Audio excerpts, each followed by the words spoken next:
I stood alone in my wedding dress, surrounded by empty chairs and unlit candles. The clock struck 3 p.m., our ceremony time, but the chapel remained silent except for my breathing and the sympathetic glances from the wedding planner. No guests, no family, not even my father, who had tearfully promised me since I was 5 years old, "Baby girl, someday I'll walk you down that aisle no matter what." I checked my phone one last time.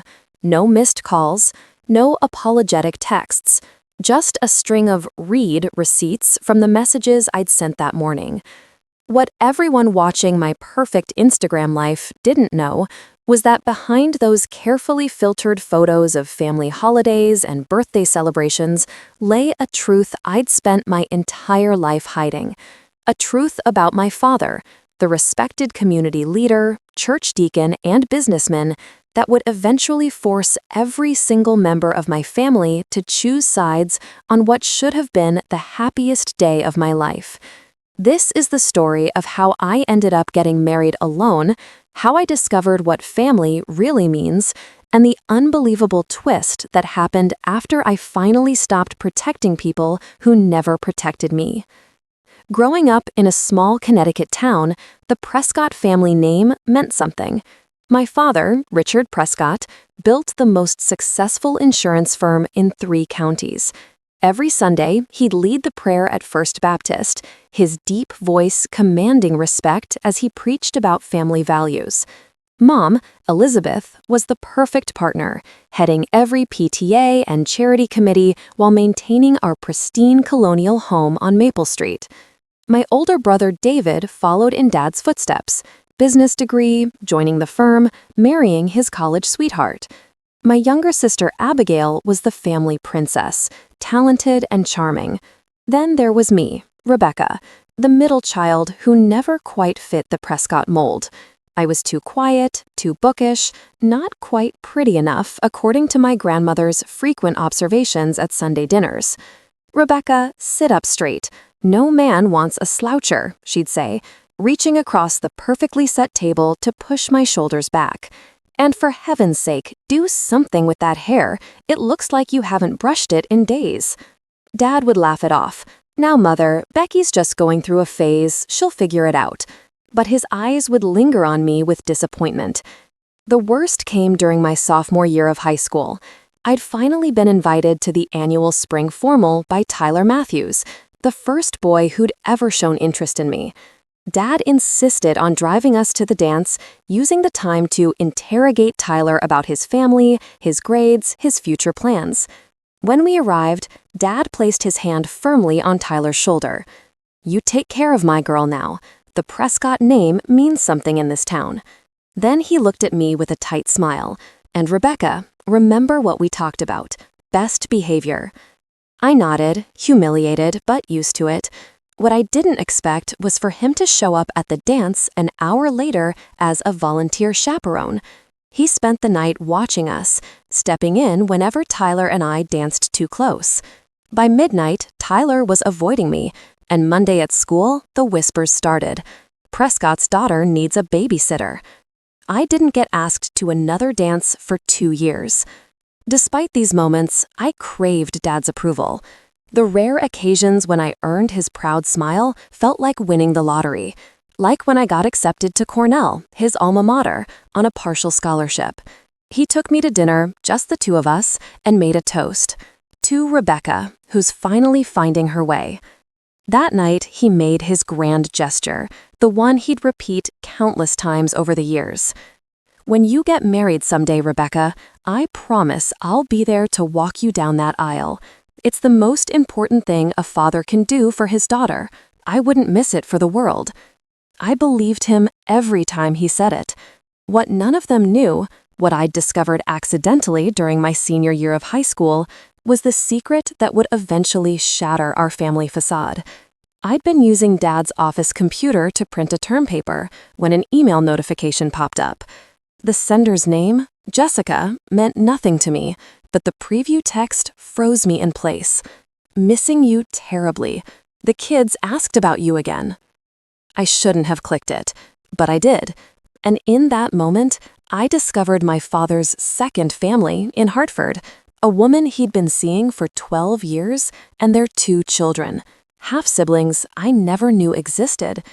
I closed the email and never told anyone.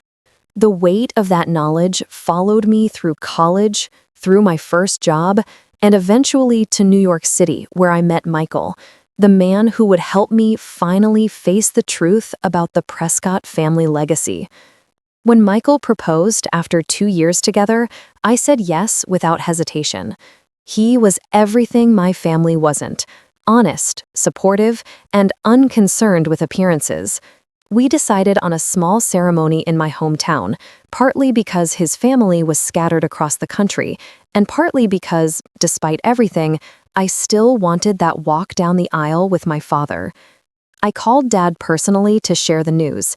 His response was immediate. "That's wonderful, sweetheart. Of course I'll be there. Wouldn't miss it for the world." I could almost see him beaming through the phone, finally getting to fulfill his long-standing promise. The wedding planning brought me back to Connecticut more frequently.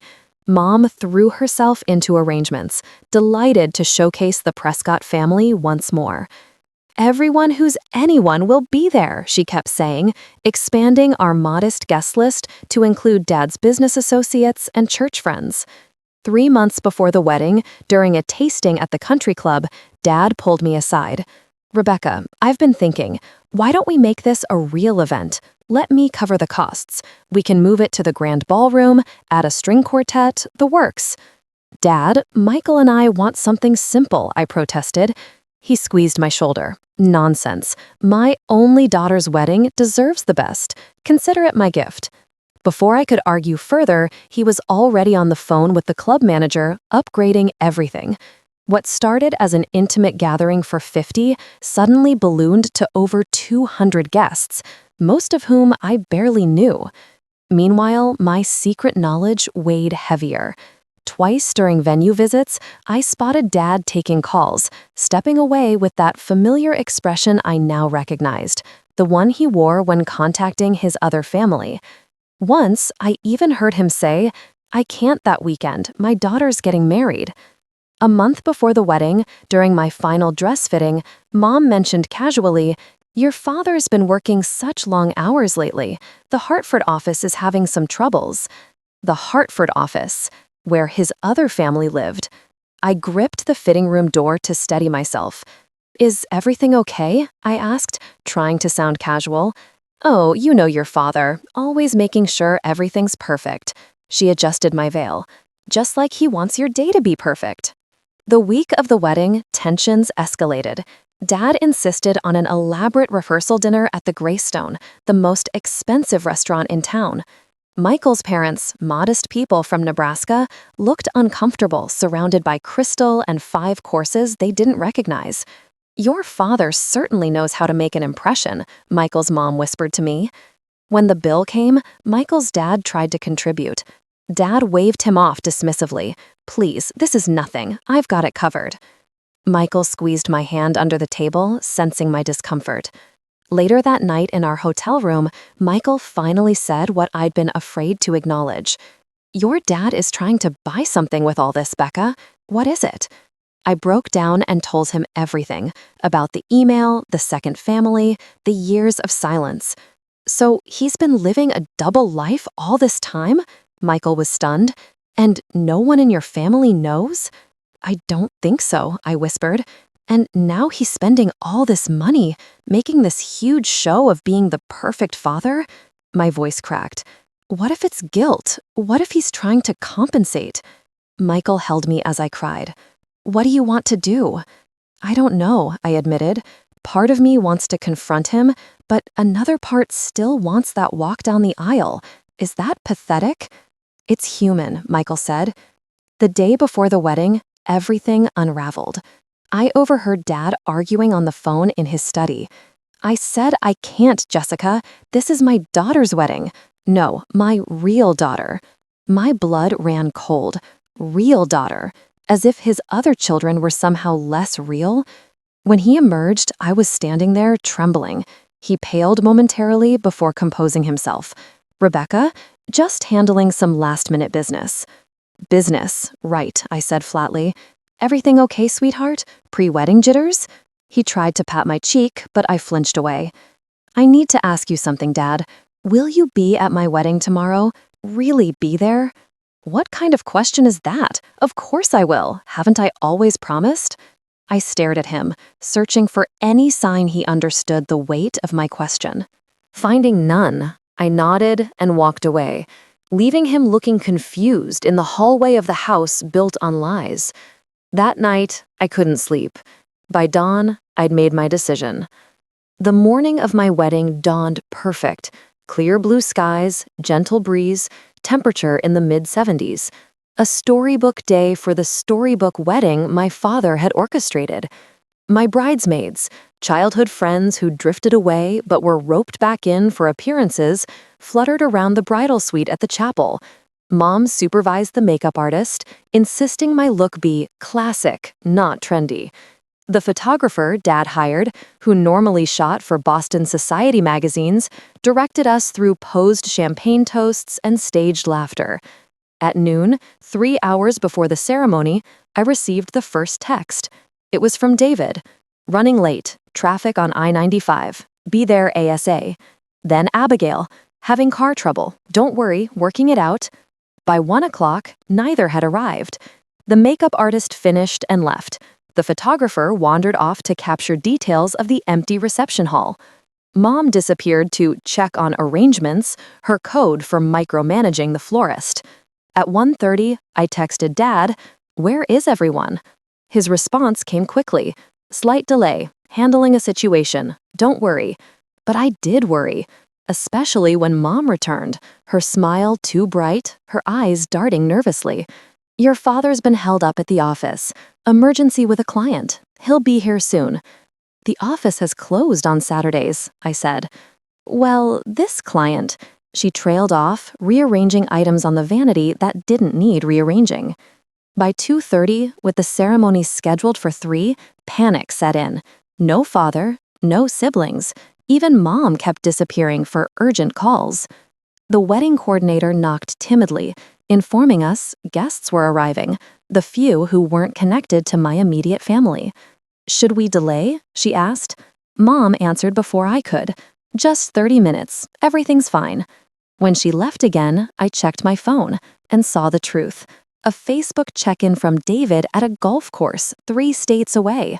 A fresh Instagram story from Abigail at a spa with friends, time-stamped an hour ago.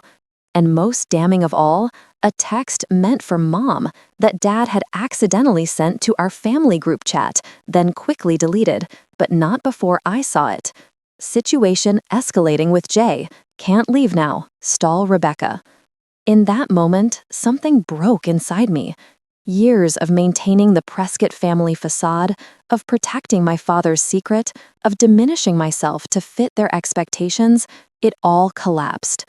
At 3:15, I stood up, still in my wedding dress, and walked past the bewildered wedding coordinator, past the makeup artist packing her supplies, straight into the chapel where Michael waited at the altar looking concerned. 50 people turned to stare. Michael's family, a few of my college friends, and a smattering of family acquaintances. No Prescotts in sight. "Rebecca?" Michael stepped forward. "What's happening?" I reached the altar, took both his hands in mine, and turned to face our confused guests. My voice shook, but held firm. "Thank you all for coming today. As you may have noticed, my family isn't here. Not my father, who promised since I was a child to walk me down the aisle. Not my mother, who's currently covering for him. Not my siblings, who made excuses." Murmurs rippled through the chapel. Michael squeezed my hands in support. "They're not here because right now, my father is handling a crisis with his other family, the wife and children he's kept secret in Hartford for the past 20 years. Gasps echoed against the chapel walls. From the back, I saw Mom enter, her face draining of color as she realized what was happening. I've known for years, but kept his secret, protected the precious Prescott name. Not anymore. I looked directly at my mother. "They're not coming, are they? None of them." She opened her mouth, closed it, then whispered, "Rebecca, please, tell me the truth, for once." Her shoulders sagged. "Your father, there's been an incident. The woman, she threatened to come here, to expose everything if he didn't." She couldn't finish. "And you all chose to protect his lie instead of showing up for me." I wasn't asking a question. Michael stepped forward. "Reverend Williams, is there any reason we can't proceed with our ceremony right now, just as we are?" The stunned Reverend found his voice. "No, no reason at all."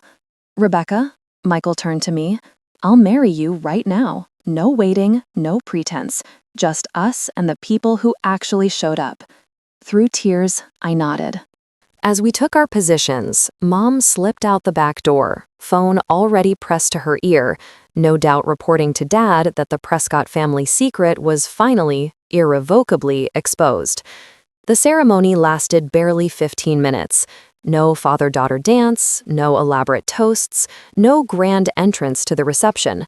Just Michael and me, surrounded by guests who looked equal parts sympathetic and scandalized. After we exchanged vows, Michael's parents stepped forward. His father, a retired high school teacher with calloused hands and honest eyes, embraced me. "Welcome to our family, Rebecca," he said. "We may not have the fanciest house on the block, but we show up for each other, always." His mother pressed something into my hand, a vintage handkerchief. "My grandmother carried this at her wedding. Something borrowed. I thought you might need it today." I clutched it, overwhelmed by their simple kindness. As we moved to the drastically oversized reception hall, my phone exploded with notifications.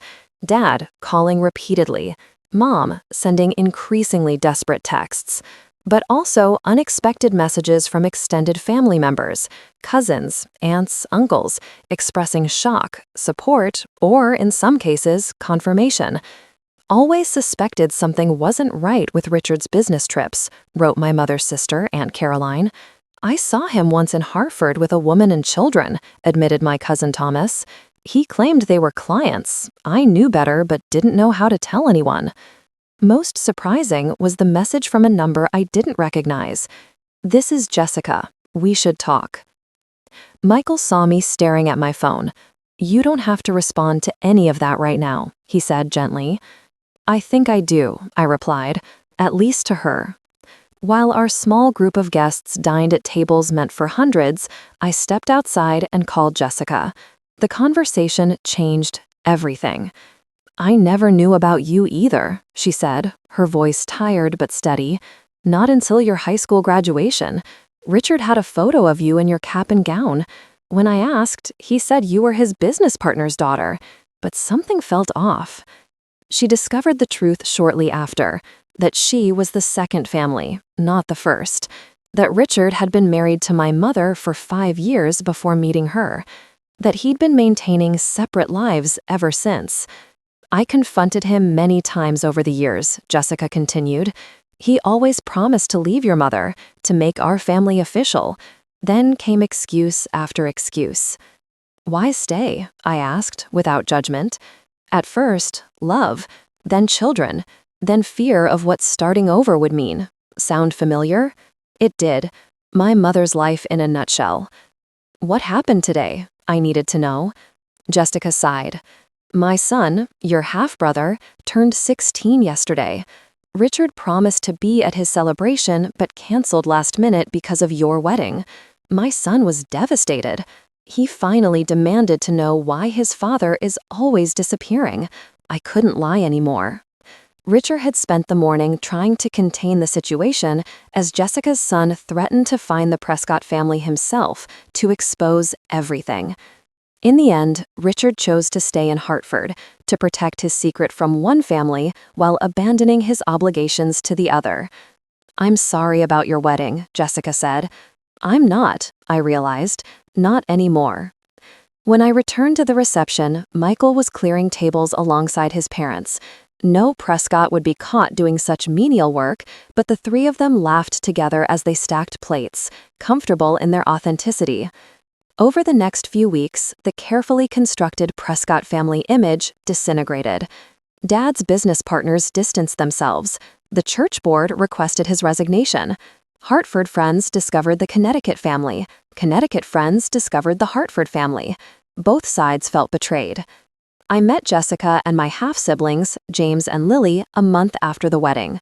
The resemblance was startling. Lily had my eyes exactly. We sat awkwardly in a neutral coffee shop halfway between our towns, 5 people connected by one man's deception. "He always compared me to someone," James said bitterly. "Now I know it was you," I admitted. "I never measured up either." Slowly, cautiously, we began to form a relationship separate from our father. Not quite siblings, not quite strangers. Something new we're still defining. Dad made one attempt to reconcile, showing up at my new apartment in Brooklyn unannounced. He brought the check he'd promised for the wedding, his grand gesture now reduced to financial compensation. "I made mistakes," he said, standing uncomfortably in our living room. "But everything I did for my families." "Families," I repeated. "Plural. Do you hear yourself?" "I loved all of you," he insisted. "I still do." I handed back his check. Love isn't dividing yourself between 2 lives. Love shows up every day, not just for the photographs. As for Mom, she moved in with Aunt Caroline, filed for divorce, and started therapy. Last month, she called me with an unexpected twist. She's selling the house on Maple Street and opening a small bookshop, something she dreamed about in college before meeting Dad. "I spent 30 years being Richard Prescott's wife," she told me. "I'd like to find out who Elizabeth Barnes really is." David eventually apologized for missing my wedding, admitting Dad had called that morning instructing him to stay away. "He said you were having a breakdown, making wild accusations." I believed him because it was easier than questioning. Abigail still hasn't spoken to me. Her Instagram remains filled with perfectly filtered images of a perfect life I now recognize as carefully curated fiction. As for Michael and me, we've created our own definition of family, one built on presence, not performance, on truth, not appearance. When his mother calls every Sunday, she asks about my writing career with genuine interest. When his father visits, he brings homemade bread and stays for days, helping with household projects. Last week, Jessica texted me a photo. James had won a regional science competition with a project on genetic inheritance. The irony wasn't lost on either of us. "Would you want to come to his next competition?" she asked. "He mentioned wanting you there." Family, I've learned, isn't always who raises you. Sometimes it's who shows up when everyone else walks away. 1 year after my empty wedding, I returned to that chapel alone. I sat in the back pew, remembering how it felt to stand before those vacant chairs in my white dress, waiting for family that never arrived. The pain has dulled, replaced by something unexpected: gratitude. That day forced me to stop living for approval I was never going to receive and start building a life based on authenticity. Michael and I celebrate our small victories together. My half-siblings visit monthly. Mom's bookshop just hired its first employee. We're all healing in our own ways. Dad still lives between 2 broken homes, belonging fully to neither. The grand promises continue, but now we all recognize them for what they are: empty words from a man who never learned that family is about showing up, not just making appearances. If you're protecting someone else's secret at the cost of your own truth, I hope my story helps you find the courage to stop. Real family stands beside you on your worst days, not just for the perfect photos on your best ones. If this story resonated with you, please subscribe to hear more authentic stories about family, healing, and finding your way forward. Comment below with your own experience. You never know who needs to hear they're not alone.